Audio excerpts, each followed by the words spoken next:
ইদ্রিস আলাইহিস সালাম মেরাজের সফরে আমার নবী চতুর্থ আকাশে দেখা। রাসূল বলেন, ইদ্রিস তুমি কত ভাগ্যবান নবী, চতুর্থ আকাশে সশরীরে আল্লাহর জান্নাতে গেলা, নাজ নিয়ামত খাইলা, বেহেশতের হুরগুলা দেখছো, কি সুন্দর হুর দেখছেন না? তো যদি দেখতেন কাপড় কইটা খুইলা গেছে খবর থাকতো না। 70 পেসের কাপড় পরলেও 70 পেসের কাপড়ের ভিতর দিয়া হুরের সুন্দর দেখা যাইবে।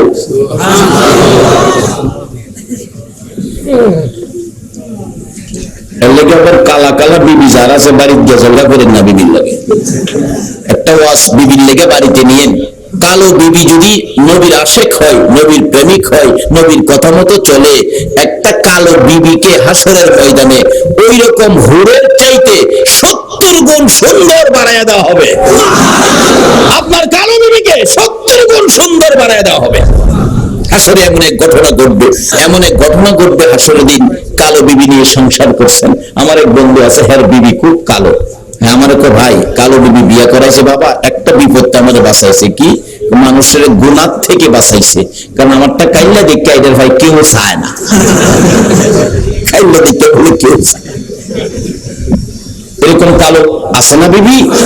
তো কালো বিবি হলে কি হবে? নবীকে ভালোবাসে, নবীর আদর্শ মাফিক চলে।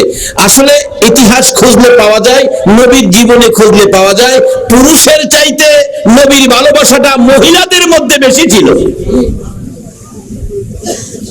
আর মহিলারাই লাভবান হয়েছে বেশি।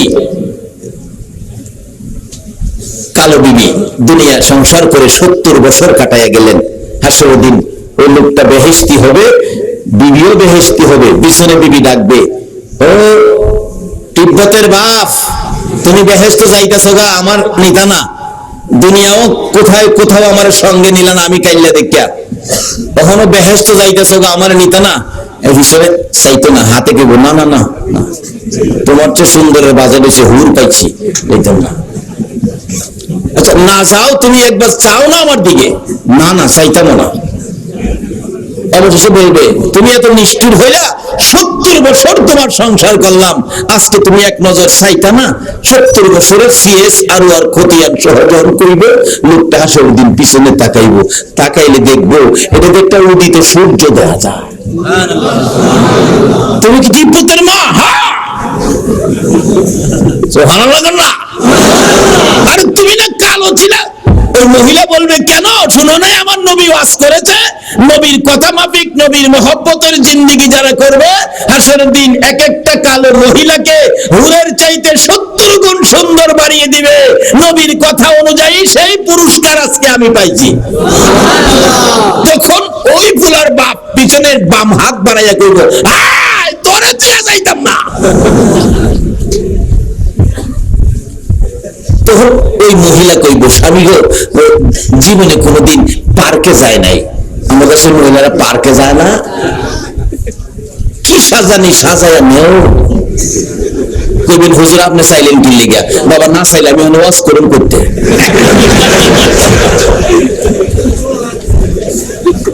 3 বার সাউন্ড যা রেকর্ড করে রাখতে হয়তো, না চাইলে আমি ফামুকো। ঠিক আছে ঠিক আছে ঠিক আছে ঠিক আছে। কি সাজানি সাজাইছে আমাদের দেশে। ভালো ফসল যদি সুন্দর ফসল হয়, দেখবেন ফসলটা বাঁচানোর জন্য, যাতে মানুষের চোখের নজর না লাগে, এই ফসলের মধ্যে কি লাগায় কন্ত? জুতা লাগায়, ভাঙ্গা ফাইলা লাগায়, এরপরে এই যে ঝাড়ু লাগায়, যাতে সুন্দর রূপকার নজর না পড়ে। আর আমাদের দেশের মানুষ কেমন আম্মা, সুন্দরটারে আরো সুন্দর করে সাজায়া মার্কেটে ছাইরা দিল, একটা ঝাড়ু গলাত দিয়া দিল না। কি বিপদ! আচ্ছা বলেন, ঝাড়ু গলাত না দিয়ে এখন বিপদ বাড়ছে না? এগুলি আখেরি নবীর উম্মতের আদর্শ নয়। আমরা যেই নবীর উম্মত, মাগো ও মহিলারা, তোমরাই তো আল্লাহর জান্নাত আগে পেয়েছো। হযরত সুমাইয়ার জীবনী খুললে পাবেন। সুমাইয়া ভালোবাসেন আমার নবীকে। আল্লাহু আকবার বলুন। আবু জাহেল নবীর ভালোবাসার কারণে কারণে সুমাইয়াকে ঘর থেকে টাইনা টাইনা বের করে নিয়ে আসছেন। মরুভূমির খোলা ময়দানে দাঁড় করাইয়া নবীর পক্ষে কেন গেলেন, নবীকে কেন ভালোবাসেন, নবীর কথা মতো কেন চলেন, ডাক দিয়ে বলতেছেন, সুমাইয়া রে, নিষেধ করে দিলাম, আমার ভাতিজার কথা আর মানতে পারবি না, তাহলে তোকে শাস্তি দেব। সুমাইয়া বলেন, এরে আবু জাহেল, তোমার ভাতিজার কথা মানার জন্য আমার আল্লাহ বলেছে আমি মানব, শাস্তি দাও আর যাই করো। মুখে মুখে কথা এই বলে আবু জাহেল রাগ হইয়া, সুমাইয়া মহিলা মানুষ, তার পরনের সমস্ত কাপড়গুলো টাইনা টাইনা খুলে সুমাইয়াকে একবারে উলঙ্গ করে দাঁড় করাইছে। সুমাইয়া লজ্জায় চক্ষু বন্ধ করে দুইটা হাত এইভাবে বুকের উপর রেখে চোখের পানিগুলো ছেড়ে ছেড়ে কাঁদতেছে। এবার আবু জাহেল ডাকতেছে, মক্কার পুরুষেরা রে, দেখা যা সুমাইয়াকে উলঙ্গ করেছি। সুমাইয়া কান্দে, মাবুদ, তোমার বন্ধুর পাগলিনী সুমাইয়াকে উলঙ্গ করে মক্কার পুরুষদেরকে ডাকে দেখার জন্য তুমি আল্লাহকে একবারও আবু জাহেল ডাক দিল না। তোমার বন্ধুর পাগলিনী সুমাইয়া তোমার দাওয়াত দিল, তোমার ডাক দিল, তুমি একবার সুমাইয়াকে দেখা যাও না। আমার আল্লাহ বলেন, সুমাইয়া রে, তোর দাওয়াত আমি কবুল করেছি। আবু জাহেল বলেন, আল্লাহকে ডাকো তোমারে দেখার জন্য, দাঁড়াও ভালো করে দেখাবো। ঘরের ভিতর থেকে যাইয়া বল্লম নিয়ে বেরিয়ে আসলেন, তলপেটের নিচে লজ্জাস্থানে বল্লম দিয়ে আঘাত করে চিত হয়ে জমিনে পড়ে গেছে সুমাইয়া। জিহ্বাটা বাহির করে দিয়ে চোখটা উল্টে গেছে, ডাকতেছে, মাবুদ গো, তোমার বন্ধুর পাগলিনী, তোমার বন্ধুর ভালোবাসার জন্য আবু জাহেলের আঘাতে জীবন দিতেছে, তোমার দাওয়াত দিলাম, তুমি দেখা গেল না। আমার আল্লাহ বলেন, সুমাইয়া, তোর দাওয়াত আমি কবুল করেছি। জিবরাইল, আমার বন্ধুর পাগলিনী সুমাইয়ার দাওয়াত আমি কবুল করেছি। আমি দেখতে যাব, আমি কেমনে খালি হাতে যাব রে জিবরাইল? আমার বন্ধুর পাগলিনী দেখার জন্য খালি হাতে যাওয়া যায় না। আমার জান্নাতুল ফেরদাউসটা উঠাইয়া দে, আমি আমার সুমাইয়ারে জান্নাতুল ফেরদাউস দান করে দিলাম। পৃথিবীতে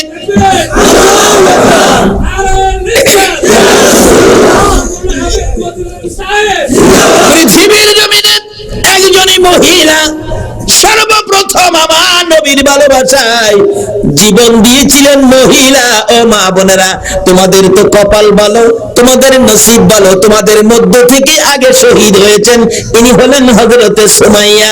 আল্লাহর জান্নাত হাতে লইয়া দুনিয়া ছেড়েছে।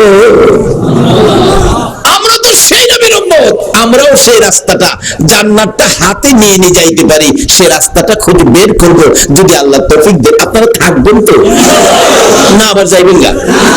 আচ্ছা, আপনারা কে কে যাইবেন না একটু হাত তুলে দেখান তো দেখি। হাত তুলছে? মারহাবা বলুন, মারহাবা। ইয়া রাসূলুল্লাহ, ইয়া হাবিবাল্লাহ, ইয়া রাসূলুল্লাহ, আমার মৌতের নিদান কালে থাকিয়ে নবী গো আমার শিয়রে, আমার মৌতের নিদান কালে থাকিয়ে নবী গো আমার শিয়রে, দেখিব আপনাকে দুই নয়ন ভরে, ইয়া রাসূলুল্লাহ, ইয়া হাবিবাল্লাহ, ইয়া রাসূলুল্লাহ, ইয়া হাবিবাল্লাহ। মাশাআল্লাহ, কেউ হাত তোলে নাই। আল্লাহ বুঝি আপনাদেরকে কবুল করেছে। বলুন, মদিনার নবী আপনাদেরকে দেখতেছে না? আল্লাহু আকবার। এবার সেই মহিলাটা বলবে, সেই মহিলাটা বলবে, স্বামী গো, জীবনে কোনোদিন পার্কে যায় নাই। বেহেশতের মধ্যে কি পার্ক আছে? পার্কে কি করতে আমি একটু ঘুরে ঘুরে দেখতাম। বেহেশতে পার্ক থাকবে, ফুল ফলের গাছ, গেছেন না তো? যায় দেখেন না খালি ফুল ফলের গাছ, কি যে সুন্দর গাছ। গাছের চারপাশে বসার জায়গা থাকবে, বসলে দেখাই যাইতো না, এত আরাম। তখন এইভাবে পার্কে বসে মহিলা তার স্বামীকে বলবে, স্বামী গো, শুনছি রমনা পার্কে উসমানী উদ্যানে বাদাম নাকি খাইতো মহিলারা। তার এলাকার বন্ধুদেরকে নিয়ে, আপনি তো আমার বন্ধু, এখানে কি বাদাম পাওয়া যাইবে?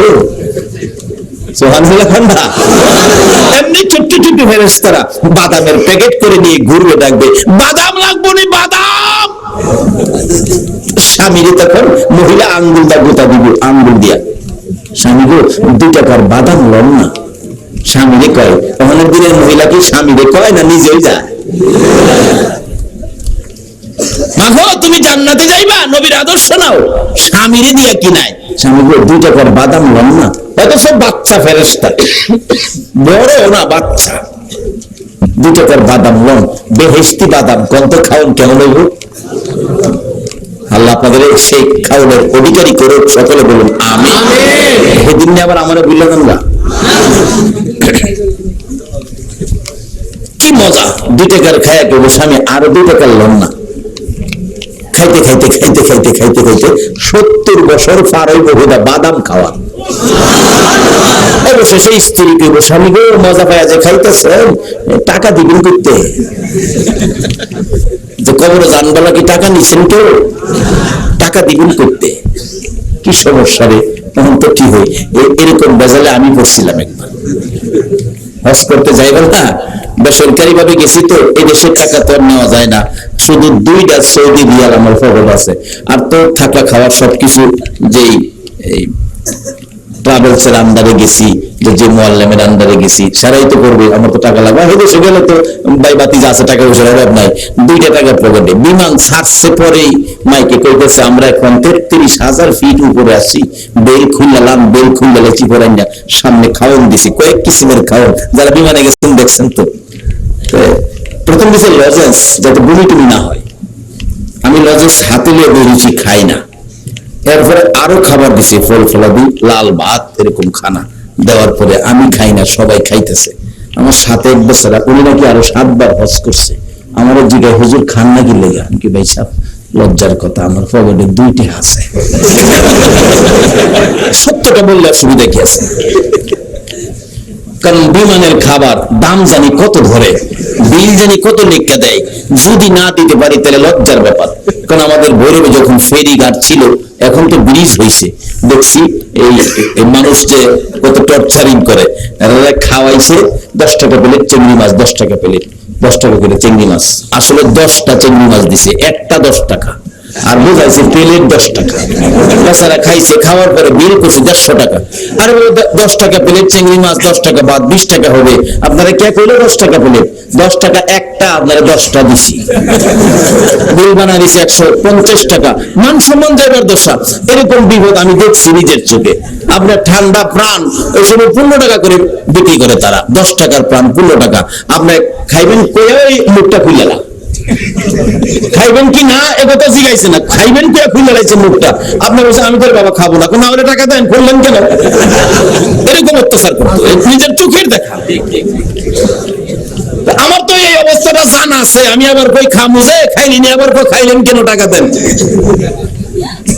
অবশেষে হাজী সাহেব আমার কানে কানে কয়, হুজুর খান খান, বিল দিতে হবে না, এইগুলির বিল বিমানের টিকিটের মধ্যে রাখতে দিছে। তো বিমানের টিকিট যখন কাটছেন, এই সব খাবারের বিল রাখতে দিছে। আরে কোন কি বিল রাখতে দিছে? আমি আরো বেরিয়েছি, তখন যেটা শক্ত খাবার ভগটো থুইয়া নরম দিয়ে 2 হাতে মারতাছি। বাবারে, বেহেশতের ভিতরে খাবেন, 70 বছর বাদাম খাবেন, 70,000 বছর খাবেন। খাইতে খাইতে খাইতে খাইতে বিবি সব বলছে বিল দিবেন করতে। কে যেন ডেকে ডেকে বলতেছেন, না না বিল দিতে হবে না, খাও গো জান্নাতীরা, খাও গো আল্লাহর মেহমানেরা, তোমাদের এই জান্নাতে খাবার বিল আমার নবী যেদিন কালিমাটা লইয়া মার খাইয়া রক্তে লাল লাল হয়েছিল, নবীজির ওই রক্ত মাখা কালিমাটা যেদিন তুমি তেলাওয়াত করেছো, কালিমা যেদিন পড়েছো, এই কালিমার মধ্যে জান্নাতে খাওয়ার বিল আদায় হয়ে গেছে। নারে তাকবীর, নারে রিসালাত, নারে গাউসিয়া। এই কালিমাটার মধ্যে সব বিল দেওয়া আছে। কিন্তু এই কালিমাটা কি আপনারা নষ্ট করে ফেলবেন? কি করলে মজবুত থাকবে? এই বিল কালিমার মধ্যে আদায় হবে। আসতেছি সামনে, আপনাদের কষ্ট হইতেছে না তো? কষ্ট হইলেও তো একটা রাইতে, তো কালকে তো আর এখানে এই বাতি আর এই ভিডিও এখানে কালকে আর করা হবে না। যদি কালকে কেউ কবরে চলে যান, কবরে ভিডিও যাব না। কাজী এখানে আজকে যখন সুযোগ পাইছি, লন কিছু রোজগার করি। আমি এখনো আমার মেন আলোচনায় ঢুকি নাই, যাইতাছি খালি। আপনাদের কষ্ট হবে না তো? তাহলে মহব্বতে আরেকটু দরুদ শরীফ পড়ুন, বাকি আলোচনায় ঢুকে যায়। আল্লাহুম্মা সাল্লি আলা সাইয়্যিদিনা মুহাম্মাদ। আল্লাহুম্মা সাল্লি আলা সাইয়্যিদিনা মুহাম্মাদ নাবিয়ানা শাফিয়ানা মাওলানা মুহাম্মাদ নাবিয়ানা শাফিয়ানা মাওলানা দিবানিশি মনের আমার আর দিও না যন্ত্রণা। দিবানিশি মনের আমার আর দিও না যন্ত্রণা। হায়রে দন যদি যাইতাম সোনার মদিনা। হায়রে দন যদি যাইতাম সোনার মদিনা। আল্লাহুম্মা সাল্লি আলা সাইয়্যিদিনা মুহাম্মাদ। আল্লাহুম্মা সাল্লি আলা সাইয়্যিদিনা মুহাম্মাদ নাবিয়ানা শাফিয়ানা মাওলানা মুহাম্মাদ নাবিয়ানা শাফিয়ানা মাওলানা। বালাগাল উলা বিকামালিহি কাশাফাত দুজা বিজামালিহি আসলাত জামিউ খিসালিহি সাল্লাল্লাহু আলাইহি। বলতেছিলাম ওই কালো মহিলা সুরের চাইতে 70 গুণ সুন্দর বাড়াইয়া দিবে। স্বামী তখন এই নিজের স্ত্রী লইয়া ওই জান্নাতে ঢুকবে আর জান্নাতের নাজ নিয়ামত খাবে। তাই রাসূল বলছিলেন ইদ্রিস নবীকে চতুর্থ আকাশে। কথাটা খেয়াল আছে? ইদ্রিস তুমি কত ভাগ্যবান নবী, শরীরে জান্নাতে গিয়ে জান্নাতের নাজ নিয়ামত খাইলা, হুরবালা দেখলা, কি সুন্দর হুর। ইদ্রিস আলাইহিস সালামকে হুজুর ভাগ্যটা বেশি একটা ভালো নয়, কি দেখতাম, গেছিলাম তো দেখবার লাগা, যাইয়া দেখি বেহেশতের দরজাগুলি বন্ধ। এমনকি উপরে লেখা আছে আখিরি নবী উম্মত নিয়ে না আসা পর্যন্ত কারো জন্য বেহেশতের দরজা খোলা হবে না। শুধু লেখা না, আসরের ময়দানে বেহেশতীরা বেহেশতে যাওয়ার জন্য যার যার নবী উম্মত নিয়ে রওনা হবেন। আদম আলাইহিস সালাম বেহেশতের দরজা বন্ধ, আওয়াজ দিবেন দরজা খোলো, দরজা খোলো। বেহেশতের ভিতর থেকে জবাব দিবেন কে? আমি আদি পিতা আদম আলাইহিস সালাম, আদি মানুষ। দরজা খোলো, আমার কিছু উম্মত আছে, এদেরকে বেহেশতে ঢুকাবো। ভিতর থেকে জবাব আসবে না না না, আখিরি নবী না আসা পর্যন্ত দরজা খোলা হবে না। ইব্রাহিম আলাইহিস সালাম যাবে, আমি জাতির পিতা ইব্রাহিম, আমার কিছু উম্মত নিয়ে আসছি, দরজা খোলো। ভিতর থেকে জবাব দিবেন আপনি কে? আমি ইব্রাহিম। না না না, যতক্ষণ পর্যন্ত আখিরি নবী উম্মত নিয়ে না আসবে ততক্ষণ পর্যন্ত জান্নাতের দরজা খোলা হবে না। ইদ্রিস নবী বলেন হুজুর প্রত্যেকটা দরজায় লেখা আখিরি নবী উম্মত নিয়ে না আসা পর্যন্ত কারোর জন্য জান্নাতের দরজা খোলা হবে না। নবী গো, আমার ভাগ্য ভালো হতো গো নবী, আমি ইদ্রিস নবী না হইয়া যদি আখিরি নবীর উম্মত হইয়া যাইতে পারতাম তাহলে আমার ভাগ্য ভালো হইতো। আজকে সরাসরি সেই নবীর উম্মত হয়ে আরামের ঘুম হারাম করে নবীর ভালোবাসায় যারা এইভাবে রাত্র দিয়ে ঘন্টার পর ঘন্টা নবীর আলোচনা, কোরআনের আলোচনা শুনতে পারতেছেন। বলুন আপনাদের ভাগ্য ভালো না খারাপ? আবার আসুন এই বাইকটা নেই, ভালোটা কিভাবে নিবেন? আমি পবিত্র কোরআন শরীফ থেকে, হাদিস শরীফ থেকে যা তেলাওয়াত করেছি, সরাসরি এখন আলোচনায় ঢুকবো। আল্লাহ আমাদেরকে কবুল করুক, সকলে বলুন আমিন। আল্লাহর কোরআনে, এই কোরআন শরীফে আমাদের জন্য ওয়াজ করেছেন আল্লাহ নিজে। সর্বপ্রথম যা তেলাওয়াত করেছিলাম, ইন্নাল্লাহা আশতারা মিনাল মুমিনিনা আনফুসাহুম ওয়া আমওয়ালাহুম বিআন্না লাহুমুল জান্নাহ। আল্লাহ নিজে ওয়াজ করছেন, নিশ্চয়ই আমি আল্লাহ মুমিনদের সাথে ব্যবসা করি। জীবনে কত জায়গার কত মহাজনের সাথে ব্যবসা করছেন, আল্লাহর সাথে তো ব্যবসা করে দেখলেন না কেমন লাগে? আল্লাহ কয় নিশ্চয়ই আমি আল্লাহ মুমিনদের সাথে ব্যবসা করি। এখন ব্যবসাটা কি করি? মুমিনের জান মাল খরিদ করি। জান হইল যারা আজকে এখানে শারীরিক ভাবে কষ্ট করে বসে আছেন, এটা আল্লাহর খরিদাকৃত জান। আর যারা টাকা পয়সা দিয়ে মাহফিলটা সাজিয়েছেন, বাবারে আপনারা কে? নবীর ভালোবাসায় পকেটের পয়সা, রোজগারের পয়সা দিয়ে এত বড় মাহফিলের আয়োজন করেছেন, এটা হলো মাল। আল্লাহ বলেন এরকম জান মাল আমি আল্লাহ খরিদ করি মুমিনের কাছ থেকে। বলুন কার কাছ থেকে? এখন মুমিন হইবেন কেমনে? মুমিন হইবেন কেমনে? মুমিন হইতে গেলে লাগবে কি?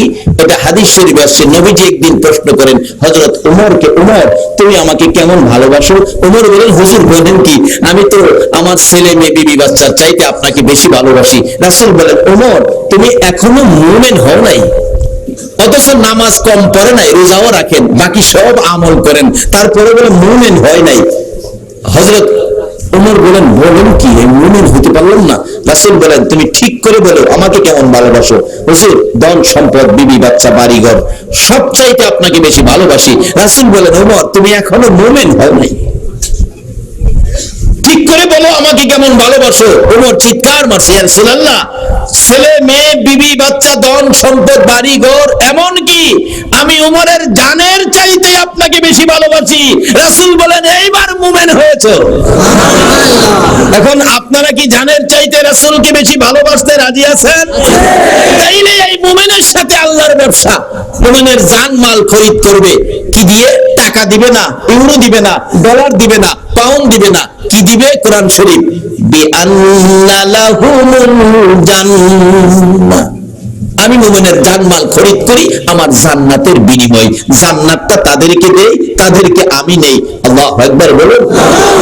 এখন মুমিন হইতে গেলে নবীর ভালোবাসা, এই নবীর ভালোবাসা দিয়ে যদি নামাজ পড়তে পারেন তাহলে কাজে লাগবে। নবীর ভালোবাসা যদি টুপি লাগাইতে পারেন তাহলে কাজে লাগবে। নবীর ভালোবাসা যদি দাড়ি রাখতে পারেন তাহলে কাজে লাগবে। নবীর ভালোবাসায় পাঞ্জাবি পড়তে পারেন তাহলে কাজে লাগবে।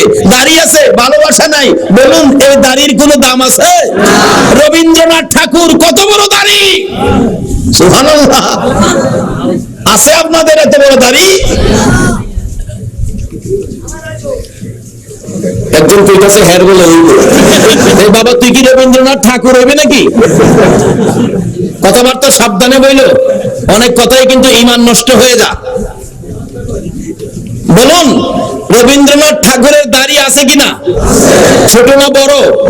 যদি শুনেন কালকে রবীন্দ্রনাথ ঠাকুর মারা গেছে, লাল দিঘির ময়দানে ঠাকুরের জানাজা হবে, আপনারা কি কেউ যাবেন? কেন? দাড়ি আছে তো। কিন্তু দাড়ি আছে, আসল নাই। কি কর? কি আসল নাই? আসল হলো কি? ঈমান। ঈমান হলো নবীর মহব্বত। আল্লাহু আকবার বলুন। দাড়ি আছে, ঈমান নাই, জানাজায় কেউ যাবেন না। কিন্তু যদি আজকে রাতে মাইকিং করা হয়, আগামীকাল সকাল 10টায় কবি নজরুলের জানাজা হবে লাল দিঘির ময়দানে, বলুন তো মুসলমান যাবে কিনা? কেন? তার তো দাড়ি নাই। কি নাই? কি নাই? দাড়ি তো নাই। কি আছে? আর কি আছে? একটা আছে ঈমান, আর একটা কি আছে? নবীর। কারণ উনি গান গাইতেন। কি গান? তোরা দেখি যা আমিনা মায়ের কোলে, তোরা দেখি যা আমিনা মায়ের কোলে। নবী শান-মান গাইতেন।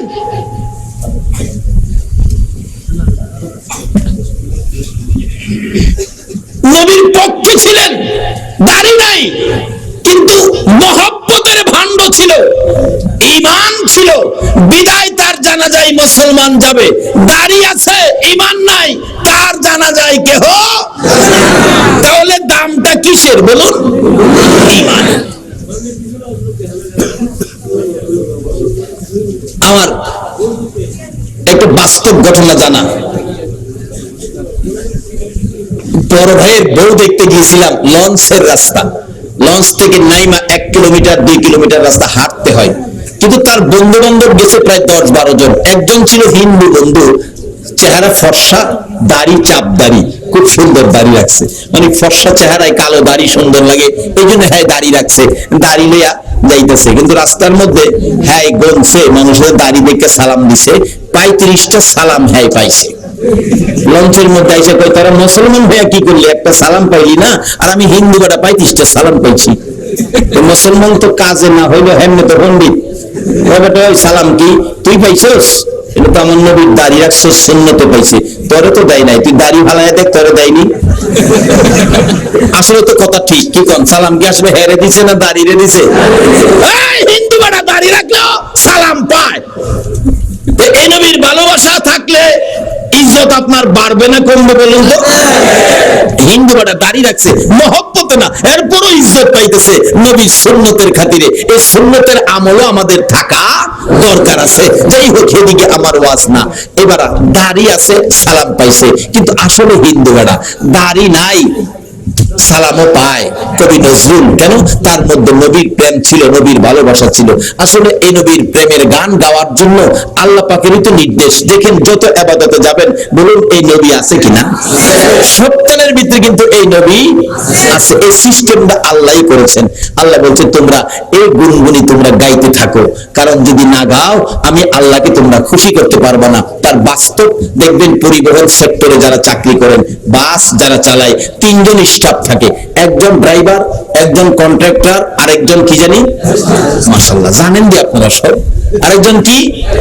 হেল্পারের কাজ হলো গেটে থাইকা গেট পরিষ্কার করে দিবে, প্যাসেঞ্জার নামাবে, প্যাসেঞ্জার উঠাবে। হ্যাঁ দেখবেন প্যাসেঞ্জার নামা ওঠার পরেও গাড়ি টান দিলে হ্যাঁ দরজায় দাঁড়ায় চিল্লাই, ওস্তাদ আস্তে যান, ওস্তাদ ব্রেকে যান, ওস্তাদ ডাইনে লন, বামে লন, সামনে রিক্সা হরেন দিয়া যান, 100 যান, ওস্তাদ সামনে ডিস্ট্রিক্ট। ডিস্ট্রিক্ট কি রে জানেন? ড্রাইভিং ভাষায় ডিস্ট্রিক্ট কয় ট্রাকেরে। আবার কয় সামনে প্লাস্টিক, পিছনে প্লাস্টিক, প্লাস্টিক কয় প্রাইভেট রে। আরেকটা গাড়ি আছে যেটা কি কয় কইতাম না। সামনে ডিস্ট্রিক্ট, পিছনে প্লাস্টিক। আচ্ছা উস্তাদ রে, হ্যাঁ হেল্পার কোন লাগে কি লেগে? উস্তাদ চোহ দেয় না নাকি ড্রাইভার সব কম দেয়? পিছনে যে প্লাস্টিক, সাইডে লুকিং গ্লাসও দেখে না, এরপরও হয় দেখবেন চিল্লাইব। একবার রাম সামনে রিক্সা হয় চিল্লানি দিছে না, ড্রাইভার কয় আরে লাত্তি মেরে নামায়া দে। দায়িত্ব গেট পরিষ্কার রাখা, প্যাসেঞ্জার ওড়ানামার সুবিধা করে দেওয়া, এরপর অনার্থক হয় চিল্লাইব, না চিল্লাইলে বলে লাত্তি মেরে নামাই দেব। আমার আল্লাহ কয় আমি একটা দায়িত্ব তোমাদেরকে দিয়েছি, যেই দায়িত্বটা আগে আমি আল্লাহ নিজে নিয়েছি। ইন্নাল্লাহা, আল্লাহু আকবার বলুন, ওয়া মালাইকাতাহু ইউসাল্লুনা আলান নবী। দুনিয়ার মানুষ, তোমাদের কাছ থেকে এটা আমিও চাই, যে কাজটা আমি আল্লাহ করি, আমার হাবিবের উপর দরুদ ও সালাম পাঠ করি, ফেরেশতারা করে, তোমরা করো। তোমরা কারা? তোমরা সব না, কিন্তু তোমরা সব না। কোরআন শরীফে বলছে ইয়া আইয়ুহাল্লাযীনা আমানু। কাকে ডাকছে? কাকে ডাকছে? ঈমানদারদেরকে বলেছে এই কাজ করার জন্য, সব মানুষকে বলে নাই। যদি সব মানুষকে বলতো তাহলে ইয়া আইয়ুহান নাস উচ্চারণ করতো। বলেছে ইয়া আইয়ুহাল্লাযীনা আমানু, ও পৃথিবীর ঈমানদাররা তোমরাও এই কাজটা করো। সেই কাজটা কি? সাল্লু আলাইহি ওয়া সাল্লিমু তাসলিমা।